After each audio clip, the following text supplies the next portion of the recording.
Hi, good evening, everyone. It's great to see you all here. I'm Professor Daniel Chua. I am the director of the Faith and Global Engagement Initiative here at the University of Hong Kong. So, welcome. Before we start, I thought we'd do something, an experiment, a collaborative experiment together, and you have to all participate, all right? And in this experiment, you can raise your hands as many times as you like, but you have to do something. You're not allowed to sit here passively. Okay, that's the key. So you don't have to raise your hands quite yet, but anyway, right. So the first thing is I want to do a survey, right? So I want you to raise your hands if you love work. If you love your work, please raise your hands. Oh, come on, this is the University of Hong Kong. You're not here for the money, right? You're here because you love your work. Okay, raise your hands. That's not bad. That's pretty good. Okay, and then I'd like you to raise your hands if you... Actually, before we do this one, you have to make sure your boss isn't sitting in here. Raise your hands if you actually hate work. Hate work. Come on, you have to be honest. You hate work. Nobody hates... Oh, yeah? Okay, some hate work. Or hate studying. That also counts as work. Oh, yes, okay. All right. What about... Raise your hands if you find work so-so. You know, it's okay, it's boring, just do it, right? It's something you have to do, right? Yeah, so, okay, all right, good. And raise your hands if you simultaneously love and hate work at the same time. That's me. Sometimes I love being at Hong Kong U, and sometimes I'm thinking, what am I doing here? And okay, all right, that's great. See, work is something, that we do all the time. We spend most of our lives working. And some people actually find their identity in their work.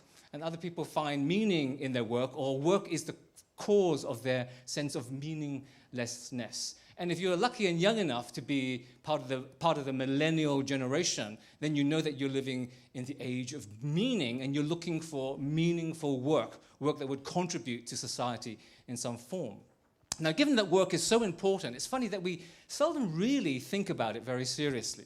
We just do it because we have to find a job, because we have to earn some money, and so on. But it is such an important thing. So it is a great pleasure and an honor for me to be able to introduce a world expert in this area. And he is none other than Dr. Bryan J. Dik, Associate Professor of Psychology at Colorado State University. Now, he has written several books on this topic. He has published over 140 papers on this topic, and he's even co-founded a company on this topic. So I think he is more than adequate to talk to us about this subject of work and meaning. So ladies and gentlemen, please join me in welcoming Bryan Dik.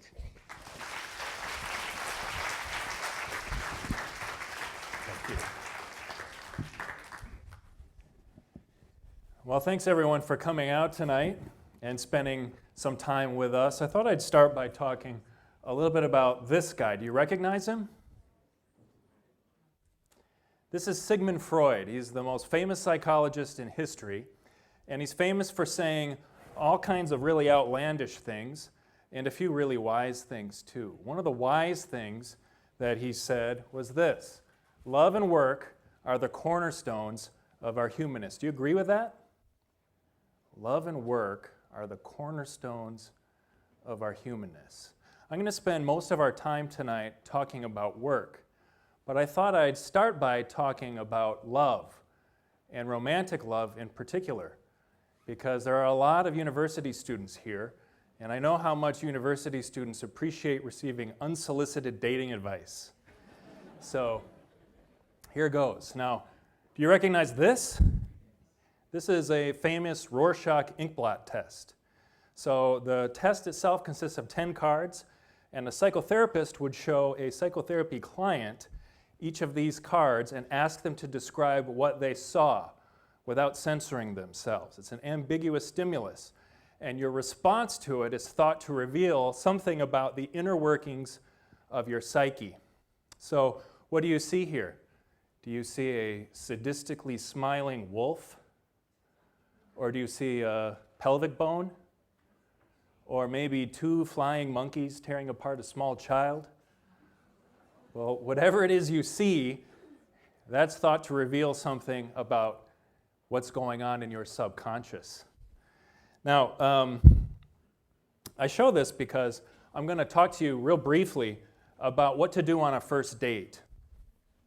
Okay? A lot goes into arranging a first date. I'm not going to talk about that. I'm going to talk about what to do on a first date. There are really two main objectives. Number one, on a first date, you have to work really hard to make a good first impression. And number two, you have to try hard to discern if the person you're on the date with is worth going on a second date with, knowing that they also are working hard to make a good first impression.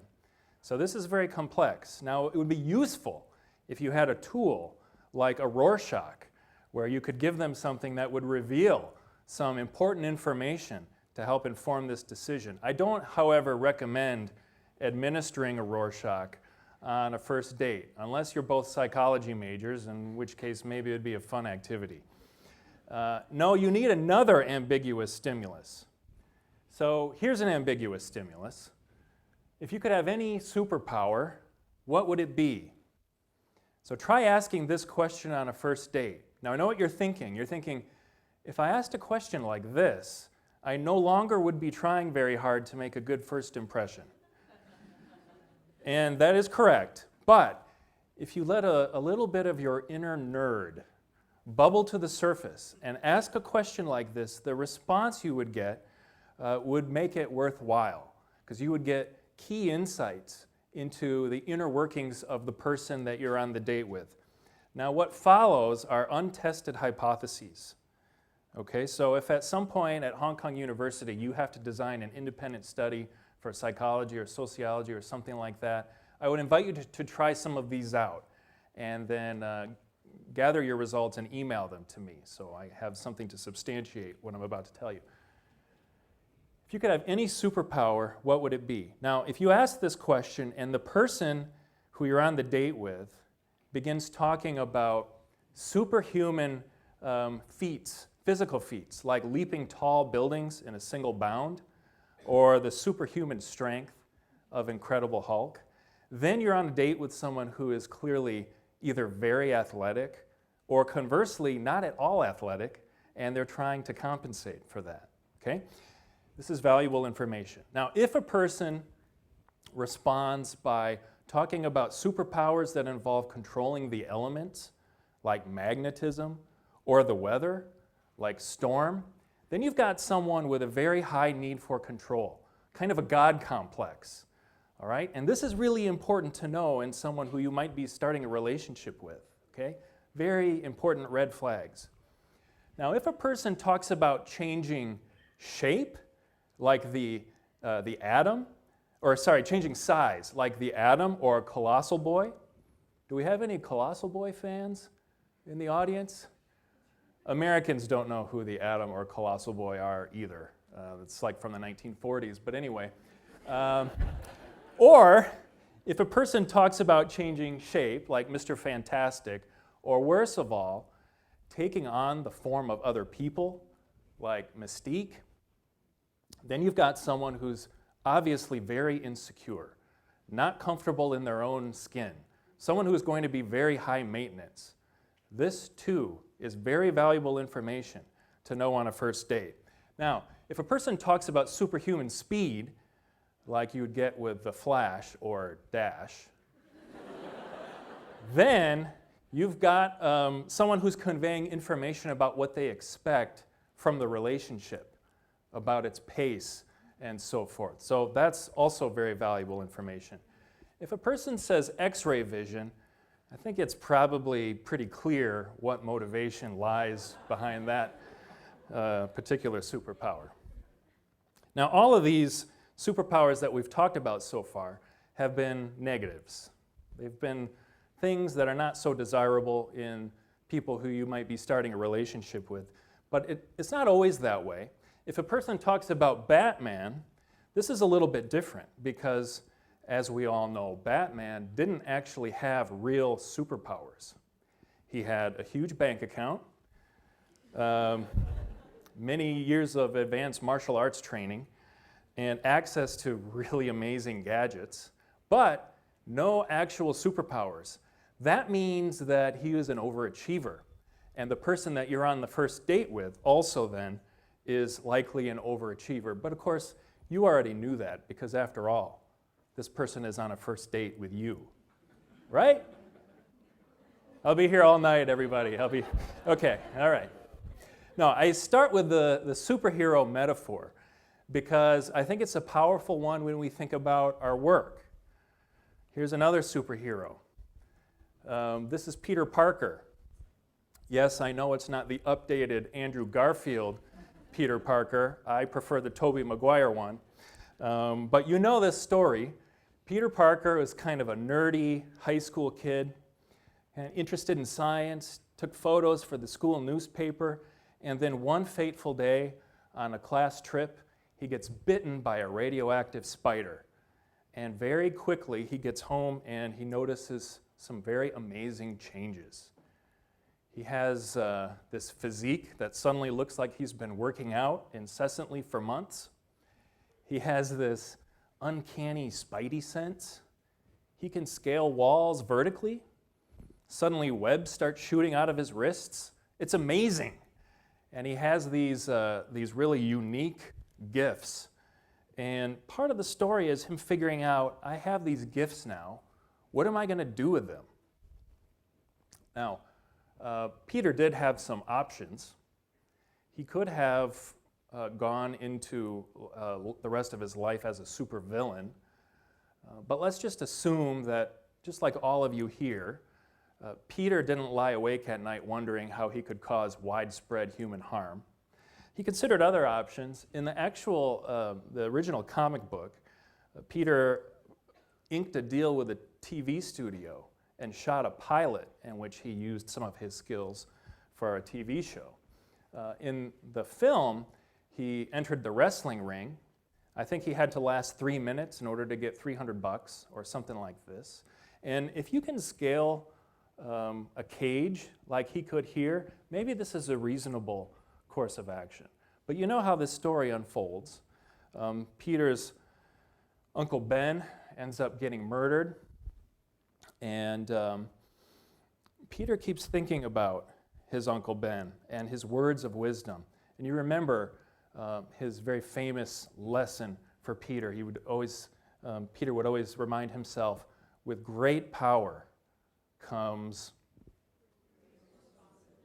great responsibility. And ultimately, Peter, as he wrestles with this question, I have these abilities, what am I going to do with them? Concludes, I'm going to spend my nighttime hours fighting the crime elements in the city.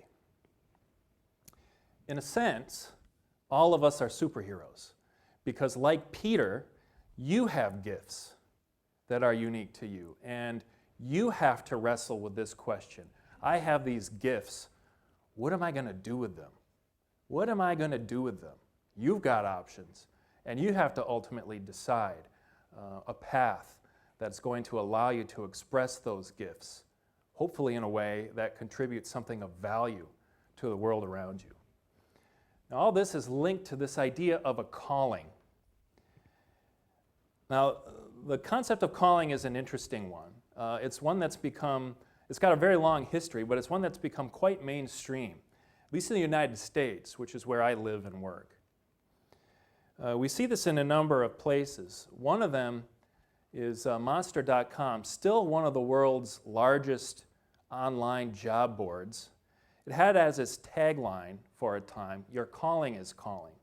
You'd have to take your eyes off of Alicia Keys and look in the upper left in order to see that. I think I have a pointer here. See? Your calling is calling, which is an interesting way to put it. But anyway, so Monster.com. There's also Oprah Winfrey, the cultural icon of the United States, former talk show host and media maven, devoted an issue of her magazine to this topic, What's Your True Calling? And if you want to see a commencement address by Oprah, she gives speeches at graduation ceremonies, usually at Ivy League schools. She always tries to inspire her students to identify their calling and live it out. You see this in other places, like the Dalai Lama's book, The Art of Happiness at Work. He devotes the better part of a chapter to exploring this issue of a calling and ties it to the Buddhist concept of right livelihood. Martin Seligman, the father of positive psychology, devotes space in his best-selling book, Authentic Happiness, to exploring this as an approach to work. And then if you walk through any major bookstore in the US and look in the career section, you'll see books with titles like this: Live Your Calling, Let Your Life Speak, The Call. Of course, I cannot resist the urge to have my own book here. Apparently it's available in the back if you want to buy. Okay. Anyway, if you read these resources, you'll very quickly realize that people mean different things when they use the word calling. There's not one unified consensus definition, which is why Amy Resniewski, a management professor at Yale, likens the concept of calling to a Rorschach inkblot. She says, like the Rorschach, the word calling is like an ambiguous stimulus, and people have different definitions of it, which probably reveals something about their worldview commitments. Now, I became interested in this topic about 10 years ago and have been doing empirical research to try to understand what does it look like for people who think of their work as a calling, and what difference does it make in their lives compared to people with other approaches to work. I've approached a calling this way. I define it as, at least within the work role, I don't think it's something that's necessarily limited to the work role, but that's often the context in which it's discussed. And I'm a vocational psychologist, so that's where I choose to discuss it. In the work role, a calling is a transcendent summons to purposeful work that contributes something of value to society. It's similar to this famous quote by the author and theologian Frederick Buechner, who described a calling as the place where your deep gladness and the world's deep hunger meet. Now, a lot of people say, a calling. Now that sounds pretty good. How do I figure out what mine is? How do I discern a calling? Now, some people approach this question with the hope and expectation that they experience this: a Moses in the desert, burning bush kind of experience. Because it's hard if you don't really have a clear sense of what your career path should be. It's very difficult often. And I was one of these people. I was an undergraduate who was interested in all kinds of different things. And the thought of choosing one, if it meant not choosing other things that were very appealing to me, was almost paralyzing. So I was one of these people who would have really valued a Moses in the desert kind of experience, an audible voice just telling me this is where you should go. Or if not an audible voice, then a clear sense of conviction. It's unmistakable knowledge that this is what I should do. Now, it's interesting. I've talked to many hundreds of people about their careers. And although I've talked to many people who say they're living their calling, I've only talked with two who have had a Moses in the desert kind of experience. One of them was this guy, Roger Visco.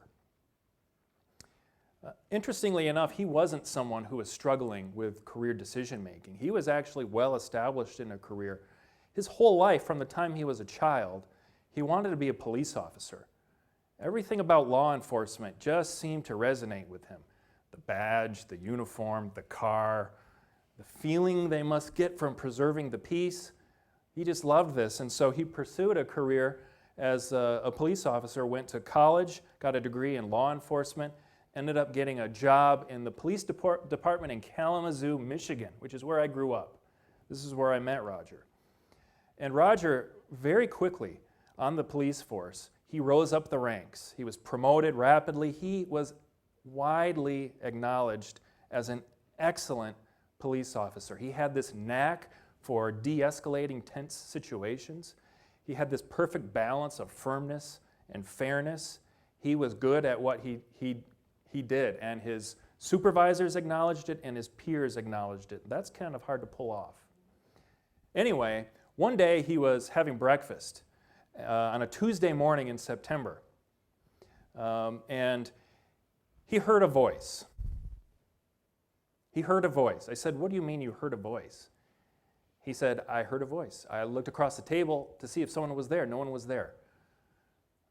I said, "You heard a voice." He said, "I don't know what to tell you, Bryan. All I can tell you is I experienced it as if it were being spoken into my ears. Okay, so what did the voice say? The voice said, Roger, I want you to leave your job on the police force, and I want you to become a pastor.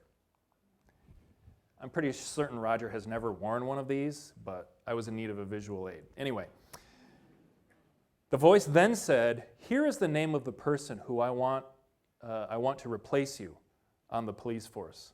And here are the names of 7 people who I want you to talk with about this transition I'm asking you to make. And then the voice went away. Now Roger was very flummoxed by this.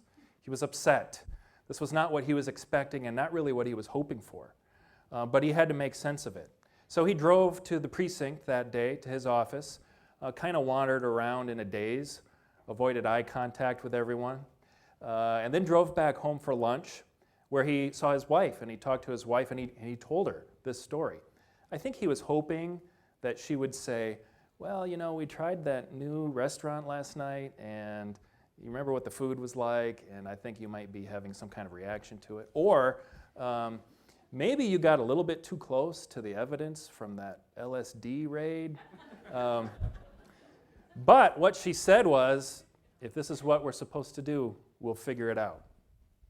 And Roger ultimately followed through with this transition, and he's since served as a pastor at 3 different churches in 3 different states, and now he's on the staff of a very large church in Illinois. But remember, he was instructed by this voice to talk to 7 people. To talk to 7 people. And Roger said, I really didn't know what to ask them. I just told them what happened and then said, what do you think? And this is what he got from those 7 people. So I have a table here, and you notice I have what Roger received from the 7 messengers. I have 7 messengers because it kind of sounds apocalyptic. Anyway, one thing he got was advice, a piece of advice saying, read, what color is your parachute? Now, is anyone here familiar with that book? What color is your parachute? Okay, a number of you are. This is the best-selling career self-help book of all time. It sold a few more copies than Make Your Job a Calling. He also got a piece of advice. I think you should meet with a career counselor and take some assessments. He got more advice. If you're being asked to transition into a role as a pastor, maybe you should talk to a pastor about what this is like. Then he got a lot of encouragement and affirmation. All 7 of these people, they were not random strangers. They were people in Roger's life who knew him and wanted the best for him, were very supportive of him. And he also got modeling, and I don't mean supermodeling, I mean role modeling, because he said, and this was very remarkable, all 7 people had either gone through or were currently in the middle of a career change themselves. And so he could then ask them to describe for him what the challenges were like, how they coped with going through periods of time with very little income and all of that stuff that he was facing if he were to follow through. Now, years after I first heard this story from Roger, I was reading some research because I'm a psychologist. We're supposed to read research and do research and contribute. So I was doing that. I was doing my job. And I came across a meta-analysis. You know what a meta-analysis is? Are you familiar with that term? It's a study where somebody combs the research literature for every study they can find that addresses a single question, or at least a set of closely related questions. And then they provide a quantitative estimate of the overall effect across all of those studies in the literature about that question. And there was a group from University of Illinois, Chicago, University of Loyola, Chicago, different university. Anyway, they did a meta-analysis in which they were interested in 2 questions. Number 1, do career interventions work? Do they help people? And by career interventions here, I mean individual career counseling, group counseling, career classes, online career development interventions, these kinds of things. Do they help people? And then number 2, if they help people, are some more effective than others? And the assumption is almost always the way these things work, some are more effective than others. So are there quote-unquote critical ingredients that are included in the super effective career interventions that tend to be not present in the ones that are less effective? And the answer to the first question that they found was yes, indeed, career interventions are very helpful for people compared to not participating in them. In fact, the size of the effects are just as large as what we see with general psychotherapy. The second thing was that they found there to be 5 critical ingredients that tended to be present in these interventions that were especially effective. And here are those 5. The first one is written goal-setting exercises. So we know from psychology that goals are very helpful for people for organizing their behavior and motivating them, but there's something about committing them to writing that creates a sort of psychological contract with a person and herself or himself. Well, as it turns out, What Color Is Your Parachute is laden with written goal-setting exercises. Okay? Now the second thing, the second critical ingredient are individualized interpretation and feedback. Individualized interpretation and feedback. And that's precisely what a person would get if they go to a career counselor and take some assessments. They would get individualized interpretation and feedback. The third thing is accurate occupational information. And that's precisely what Roger would get if he talked to a minister about what a career as a pastor looks like. The fourth thing is building support from important others, which is what Roger got from these 7 messengers. And then finally, modeling. When individuals who are participating in career interventions have exposure to people who have successfully gone through the career decision-making process, and they identify with that person and they can learn from that person, it emboldens them. It makes them feel very confident that they too can do this. And of course, that's what Roger got, since all 7 of these people had gone through a career change. So I don't know about you, but for me, when I hear a story as surprising, but also profound as Roger's, and then I look at empirical research and I see this kind of convergence, then I start to pay attention. So when I talk to people who really want to experience a Moses in the desert kind of revelation of what their calling should be, I tell them, you can plead for that and wait for that, and patience is a virtue. But a better strategy is probably to be active and engage in activity that can help you understand what your calling might be. And when I say be active, I mean these kinds of things, the things that are on the right side in the table on the right. Now, a lot of this links to the concept of gifts. Remember Peter Parker?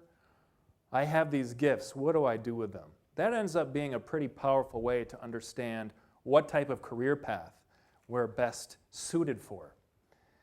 Now, this is a really old idea, too. In the Christian New Testament, there are a number of passages that address gifts that sound a little bit like this one from 1 Corinthians. It says there are different kinds of gifts, but the same Spirit distributes them. There are different kinds of service, but the same Lord. There are different kinds of working, but in all of them and in everyone it is the same God at work. Now to each one the manifestation of the Spirit is given for the common good. So this goes all the way back to the New Testament. The idea being that people are different from each other, and those differences matter. There are other passages that use the metaphor of the body, that in community we're all sort of different parts of one body, and one part can't say to the other, you're not important. All of them are important. They have to work together to support the well-being of the whole. Now, all of this stuff, this passage from Paul, was directed toward the church. But if you wanted to take these basic principles and generalize them to society as a whole, to general career decision-making, you would be in good company. The Protestant reformers did this. Martin Luther was among the first to say that any type of work, not just the work of priests or monks or nuns, can have spiritual significance if pursued in a way that is focused on glorifying God and serving our fellow person. Now, just as a quick aside, I happen to really like this picture of Martin Luther because he looks like a normal guy. I mean, I have students who stumble into my classroom who look exactly like this. You're probably more used to that. See what I mean with the hat and everything? That is a better picture. Anyway. John Calvin elaborated these ideas a little bit further, and then the Puritans, you know the Puritans, there are things about the Puritans that maybe weren't so good, involving witch hunts and so forth, but they wrote very rich treatises about the role of work in human life. People like William Perkins and Richard Baxter, wearing their extremely uncomfortable looking clothes, wrote these very rich treatises on the role of work in human life, in which they tied the idea of calling to gifts, to strengths that people have that make them different, unique, different from other people.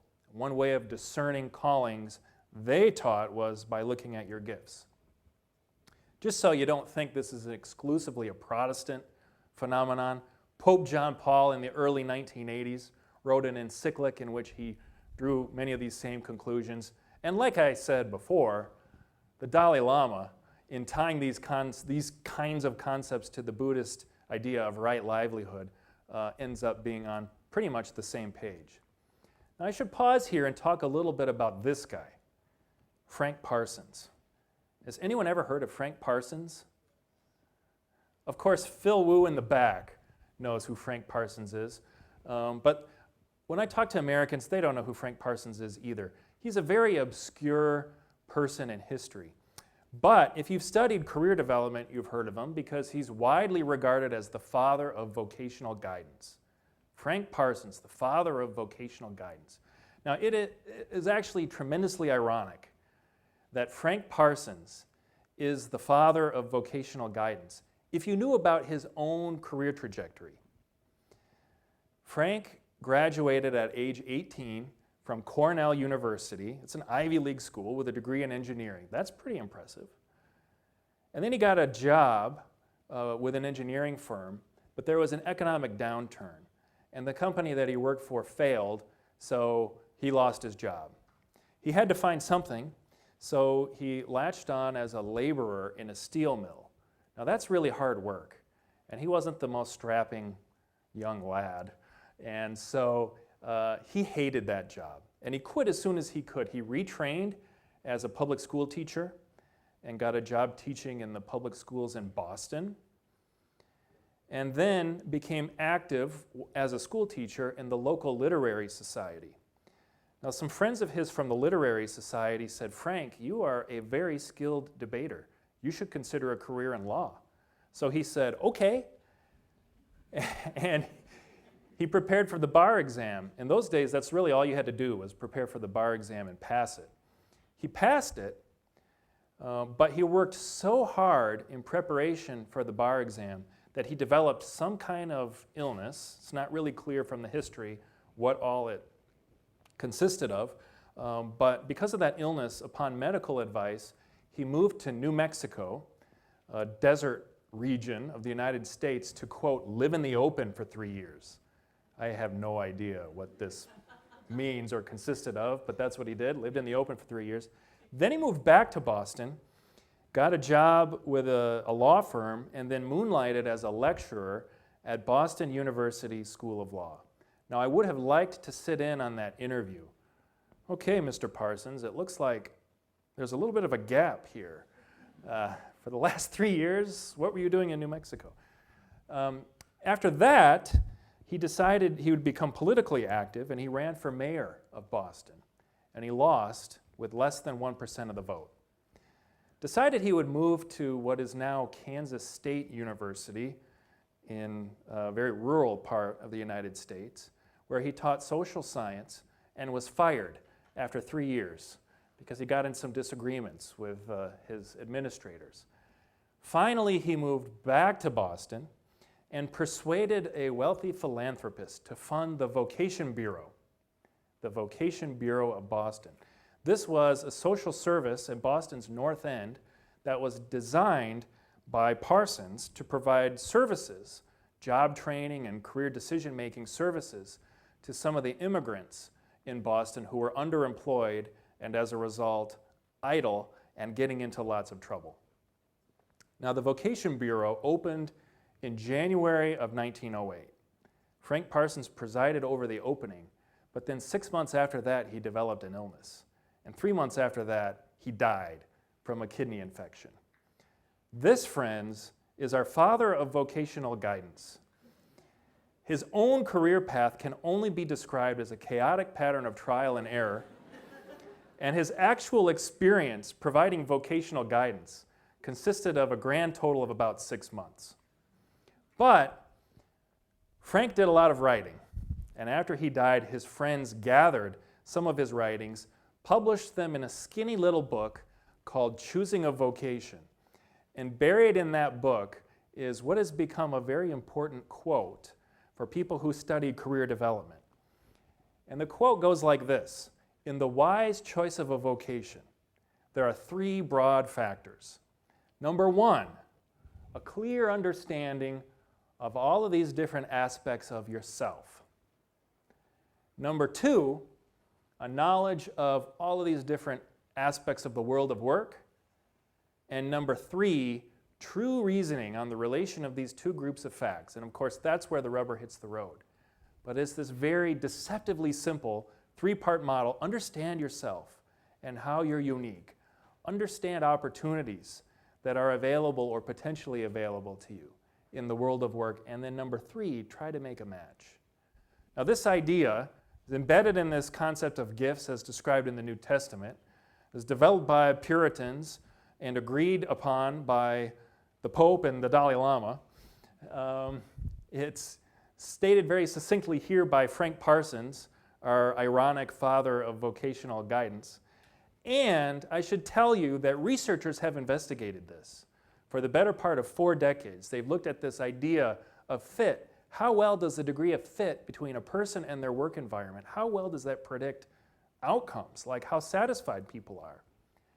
And as it turns out, researchers from the University of Iowa did another meta-analysis where they found every study they could looking at different levels of person-environment fit. And what we find is that person PJ fit, that's person job fit, is closely associated with job satisfaction. So the better the fit between a person and her or his job, the more satisfied that person is likely to be. It happens on the organizational level. That's PO fit, person organization fit, has a pretty robust correlation with organizational commitment. So the better the fit you are with your organization, the more committed you are to it. It happens on the team level. So the closer the fit you are with your coworkers, the more satisfied you are with them. And even on the dyad level, PS fit, that's person supervisor fit. The closer the fit, the more satisfied a person is with their supervisor. All of that is to say, this stuff seems to matter. This stuff seems to matter. So how do I discern my calling? I usually tell people, understand what your gifts are.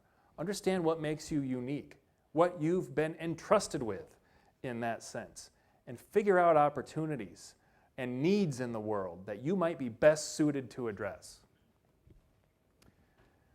So by gifts, when psychologists use the term, they talk about things like this. What things are you most passionate about?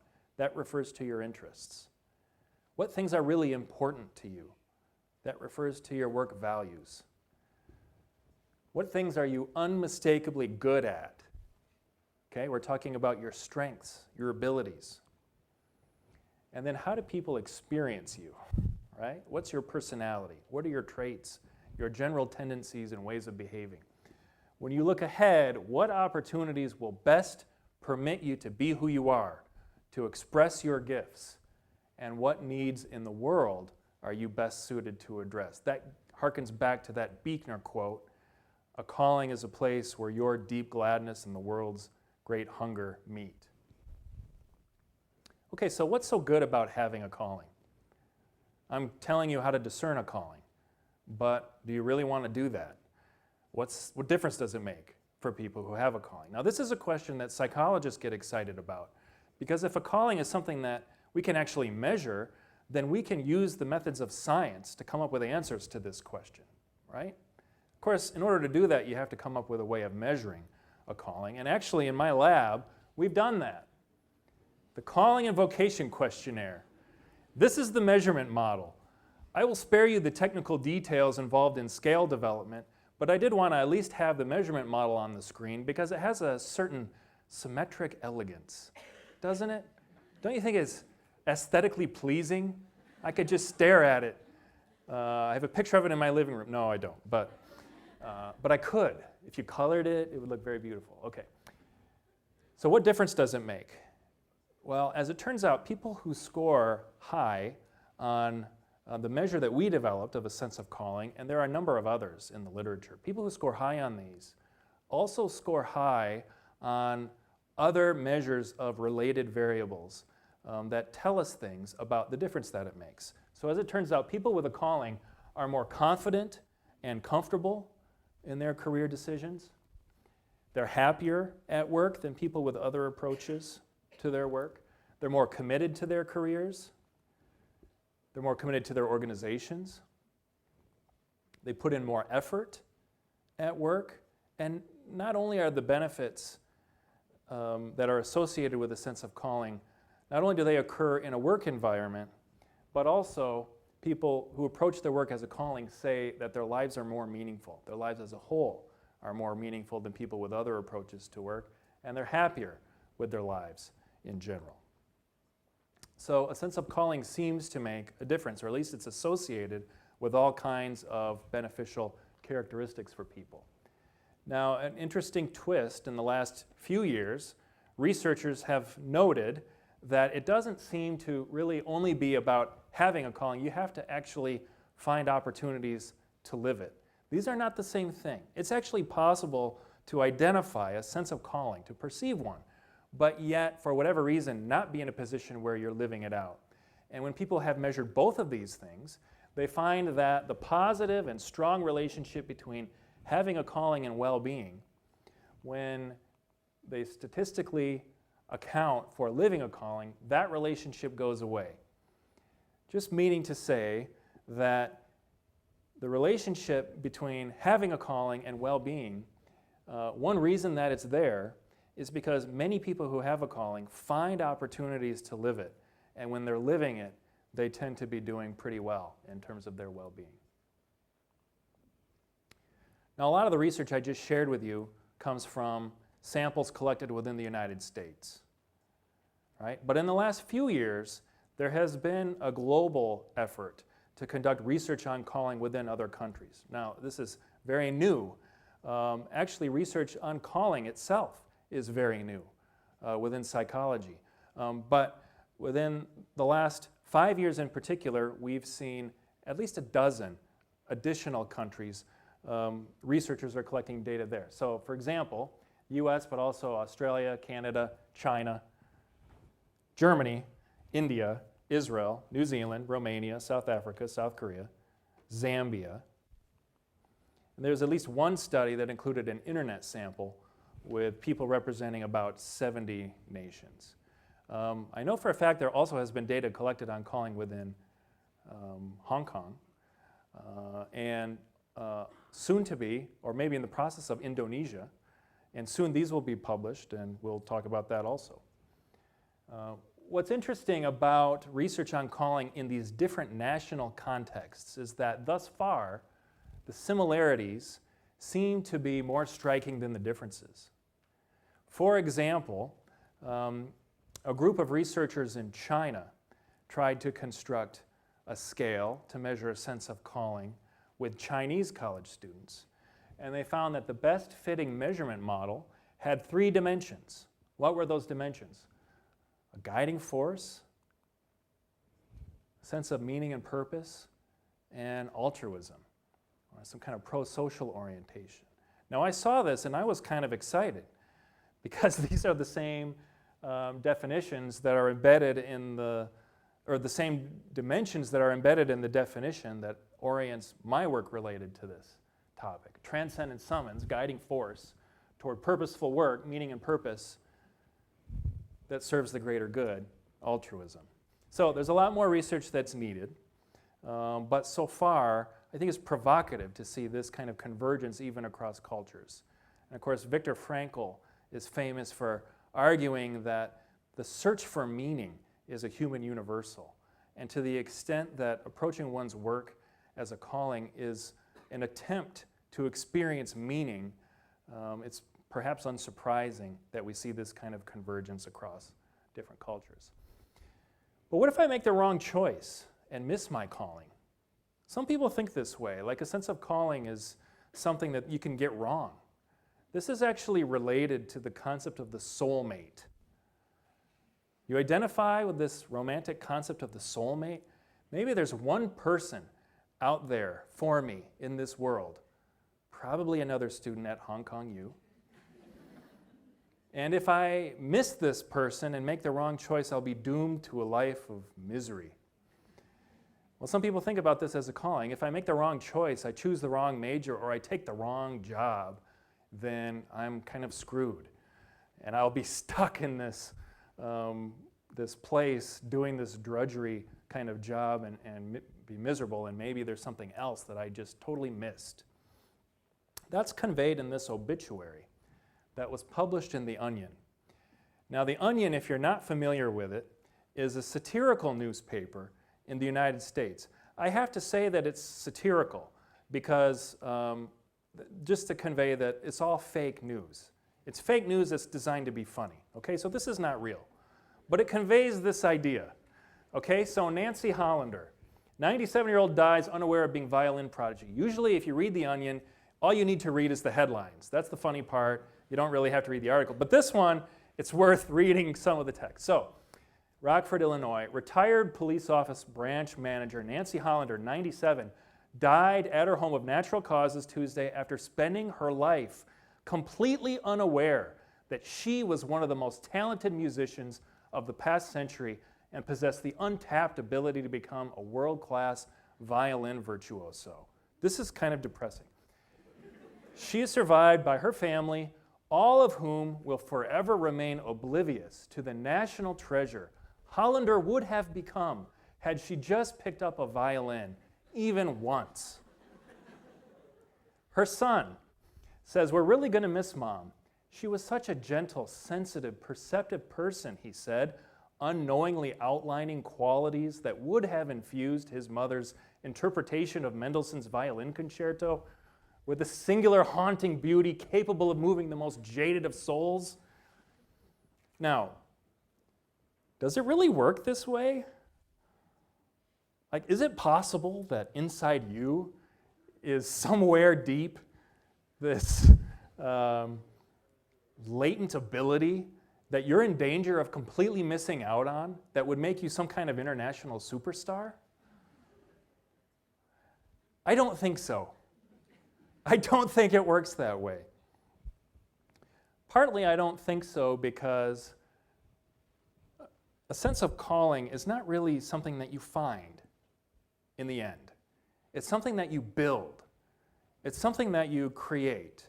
Now, when we were designing our calling and vocation questionnaire, we actually had we had a number of subscales, but two of them were seeking a calling and having a calling.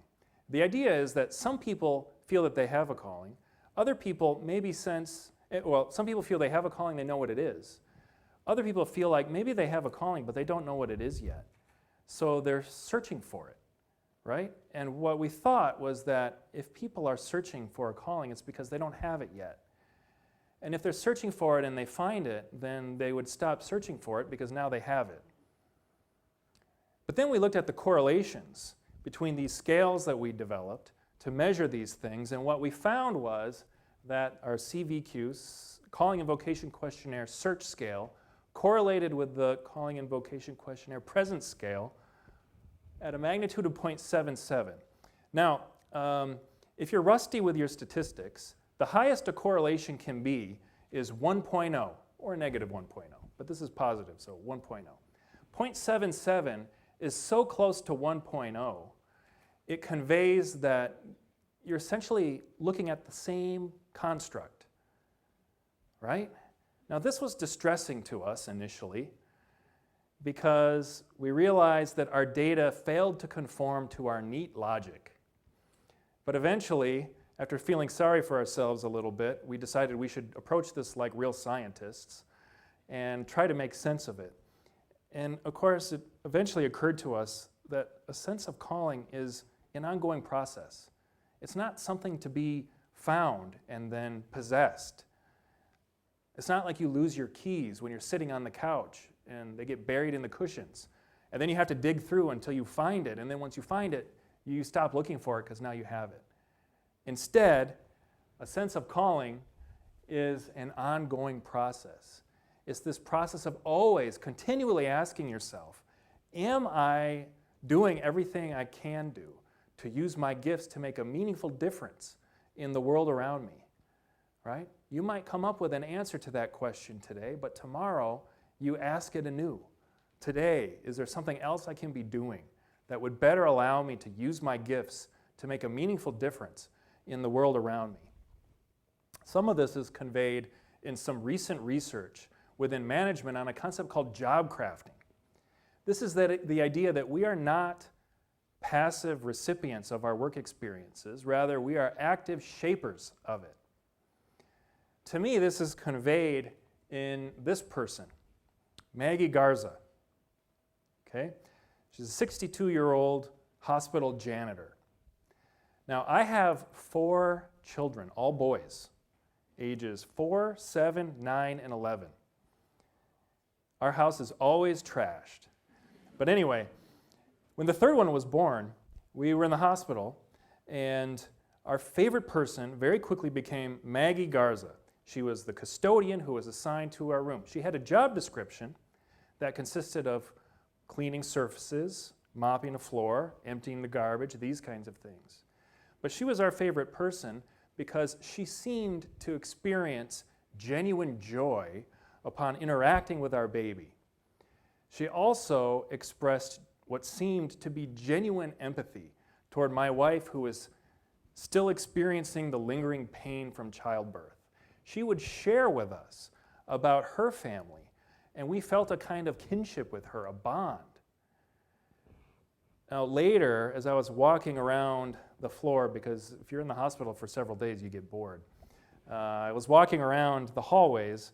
I interacted with some of the doctors and nurses, and we actually happened to be in overflow space. It was or at least 9 months prior, was a very busy time for people. Anyway, a lot of babies were born, so they put us on the pediatrics ward, and Maggie was usually on this floor with small children who were patients. And I asked the nurses and the doctors about Maggie, just kind of sharing our experience of her. And they said, here's the thing about Maggie. You don't even realize this. She's a janitor, but when we struggle with a kid who's really hurting, and we're trying to provide medical care, but the kid is just squirming and is restless, we will call Maggie into the room to break the ice.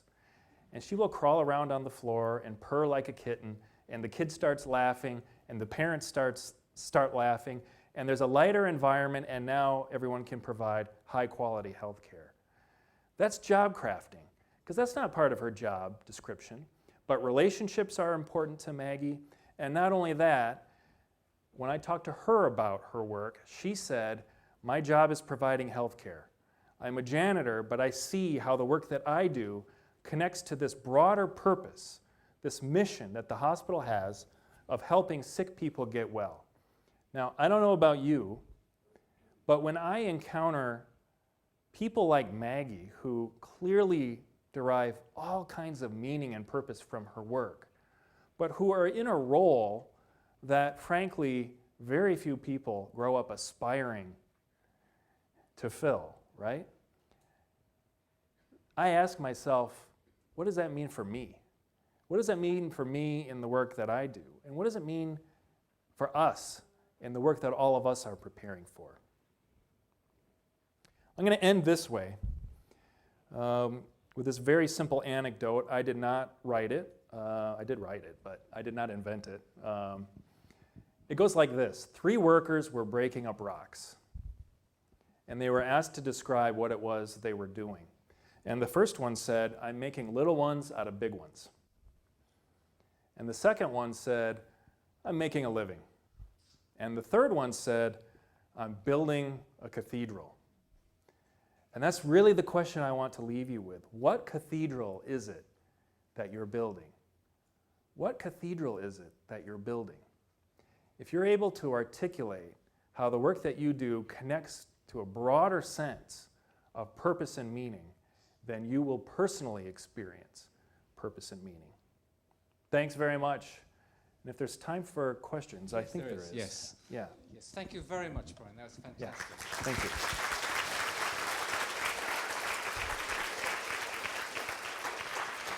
So we have about 15 minutes for questions and free career advice. So, just to remind you, 3 things, A, B, C. A, please be articulate. So please formulate a very clear question, and we have mics that will be given to you. So wait for a mic to come before you ask your question. B, please be brief. Make your question short and sweet. This is not a time for a long question because we're not going to work overtime tonight. And thirdly, C, be centered. Please focus on the issues that were raised in the lecture today. So those are the 3 things you have to keep in mind. So put your hands up if you have questions to ask Bryan. So there's a question there. So there's a question over there, yes.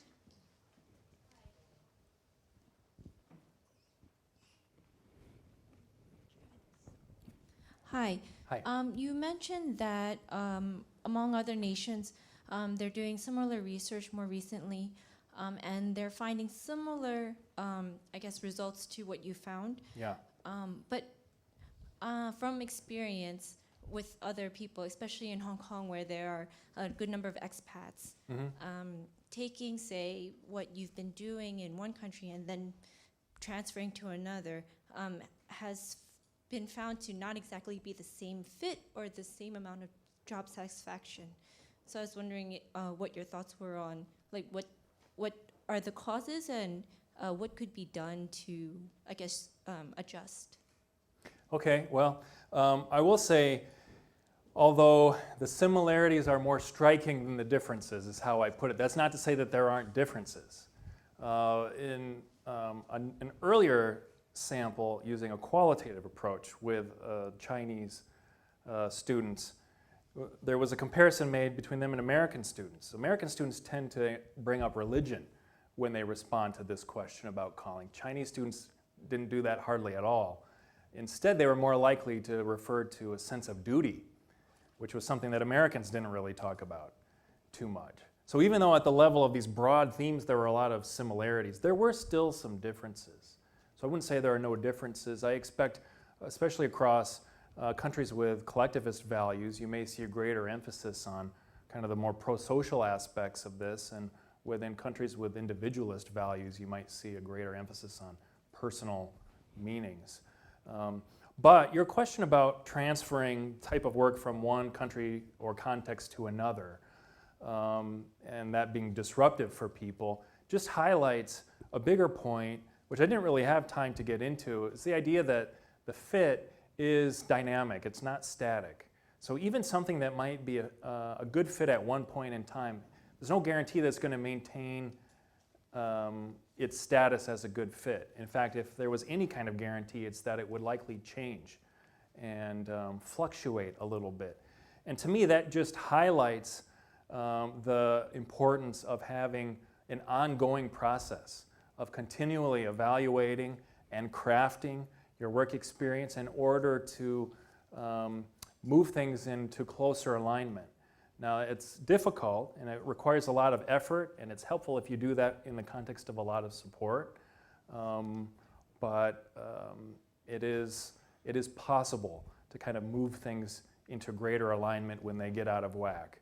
And of course, in some circumstances, something is just such a bad fit that a transition into a completely different environment might be required. And it takes some wisdom to discern when that might be, which is just sort of another reason why leaning on the support from other people can be really helpful. But that's hopefully addresses the spirit of your question anyway. Yeah. Another question? Oh, there's one there. And there's one here as well, so we can get a microphone here. Thank you very much for our presentation. It's interesting that about the concept or the construct of calling. But I'm thinking whether the construct of calling can apply to Chinese society. Because for me, the calling, this concept is a quite Christian or a Catholic understanding, because the God called us to do something. But in China or in Chinese society, our God will never call us to do something, but the society or the people will call the God to do something for us. So it's interesting that actually I'm studying teacher in Hong Kong. I try to understand why they want to be a teacher and what make them feel happy about teaching. And most of my sample from my informants didn't tell me, oh, this is a kind of calling except have a religious background. They just call us up because they may think, oh, this is a mission for them to do something. They want to contribute to society, etc., etc. But they didn't use the term calling to explain their aspiration and something like that. So I'm thinking I'm not saying that your analysis or your framework is totally invalid to understand the Chinese society. But I'm just thinking if or to what degree can we use the calling, this concept of the understanding, to explain the Hong Kong or Chinese issue? Yeah, thank you. Yeah. Okay, so I worked with a group from within China who, I believe the word that they used when they initially started asking students to describe how they understood the concept was "shiming." My Chinese pronunciation is terrible. So, you know, I'm an American. We are pathetically monolingual. So that's about the best I can do with my Chinese. But anyway, I appreciate what you're saying.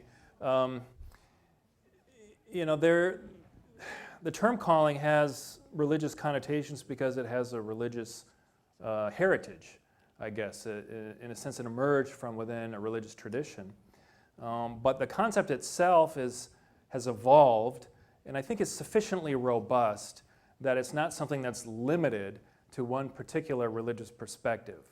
Now, when we have done research with different samples within the US, we consistently see that among people who are religious, it is very common that people resonate with the concept. But among people who don't have a religious affiliation, or who maybe say they are spiritual but not religious, which is increasingly common in the US, they still describe a calling as something that's desirable to them, that's valuable to them. And if you take the name of the term out of it and just look at the dimensions itself, kind of like what you mentioned, the idea of especially experiencing a sense of meaning in purpose, if we can think about that as a human universal, then it makes sense that there would be resonance across cultures, and also the idea of giving back. So I don't really know how to respond to the last part of your question, like what can be done, if I remember it or interpreted it in my head correctly. Sometimes I've been told I have a way of answering the question I want to answer, not the one that was actually asked. I think the answer to that is to turn it back to you and say, given your knowledge of yourself and your coworkers and colleagues, if you think that these characteristics are desirable and are something that can provide value within the culture here, then what kinds of things can you do to help share this or promote it among people so that they can think about their work as more than a means to a paycheck or a way to work themselves to death, but instead as a pathway for using their gifts to make a meaningful contribution to the world around them. I think if everybody did that, by the way, the world would be happier, you know, and individuals would too. But there's a question here. I just wonder if a successful career change always go through the 5 critical steps of career intervention you mentioned earlier. So, for example, if I want to be a clinical psychologist, I know something about the job, but I never have a chance to talk to someone that's clinical psychology. So, do you suggest that I hold that career change until I really talk to that person? Well, the answer to your first question, I think, is no. People make successful career changes without using all 5 of those critical ingredients. It's just, my point was that research tells us that doing those activities or experiencing those things increases the chances that a career change will be successful, right? Or will be satisfying. So in your specific example about clinical psychologists, I wouldn't necessarily say, no, don't do anything until you talk to a clinical psychologist. It might really kind of depend on who that person is that you talk to also. I'm just saying that the more information you gather that can inform your decision, the more confident you will be in making that decision. And the more information that's in play, it increases the odds that we're making a decision wisely, right? So, yeah, good question. Another question? There's one here. Oh, you have a microphone over there already. Okay, there's a person over there. And then there's a person in a red t-shirt here. And I think that may have to be the last questions. Yeah. Okay. Good evening, Professor. Thank you for sharing.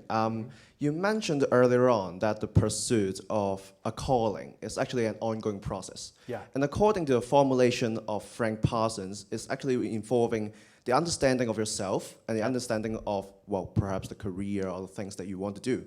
So according to that formulation, actually both elements are subject to changes over time. Yeah. So do you, or in your opinion or from your studies, do you think that a calling is something that is subject to change, or is it just a static concept which is yet to be explored in a correct interpretation?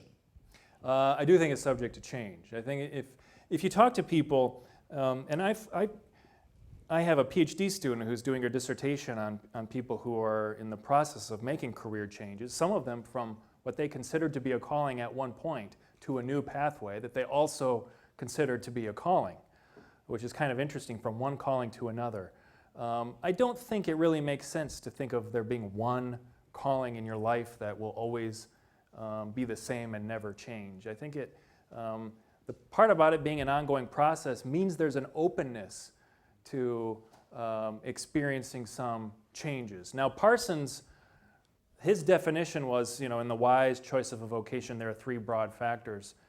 The idea of understanding yourself, those things that he'd listed there is actually evidence that those things on average are fairly stable. The specific ways that they're expressed, people's values, interests, personality, the specific ways that they're expressed may differ, but on kind of a trait level, they're pretty stable over time. So if you're really interested in the arts when you're 18, if we fast forwarded to when you're 70, you'll still probably be pretty interested in the arts. It might be different arts, classical music instead of video games, I don't know. But that artistic interest will still be there. So I don't want to, I'm just saying that because I don't want to convey that it's totally chaotic and it might be totally different every day, and gathering information about what we're like now might be absolutely useless for a decision that has long-term consequences. I don't want to say that that's the case, but I do think it makes sense to, even with the decisions we're making now, maintain an openness for changes to occur in the future. And when we make career changes later, that doesn't mean that we made the wrong choice earlier, right? It just means, it may mean that we made the right choice at the time that we made it, but things took their course and it had come to an end, and now it's time for something new. And that's normal and natural and can be embraced. Thank you. Yeah. Our last question. Good evening, Professor Dik. So my question is quite quick. So you've been talking about the good consequences of espousing a sense of calling in our lives. What about the antecedents? Have you found some relatively stable antecedents of a sense of calling? Antecedents, you mean like what comes before it? What causes it? Like what would be some predictors of higher sense of calling? That's a great question, and it's actually, earlier today I gave a research colloquium where I talked about some kind of next steps. And with research on calling right now, again, it's about 10 years old.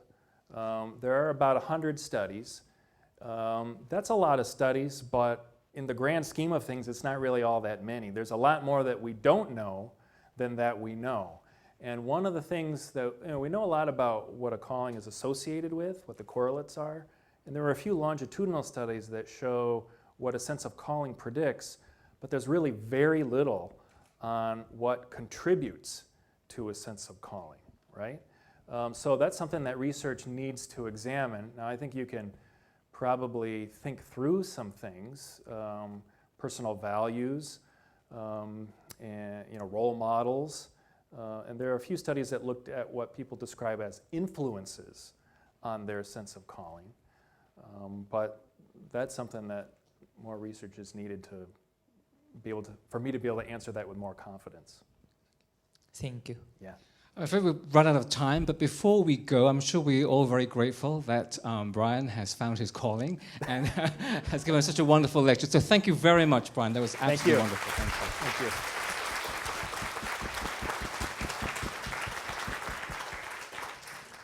And his book is available at the back.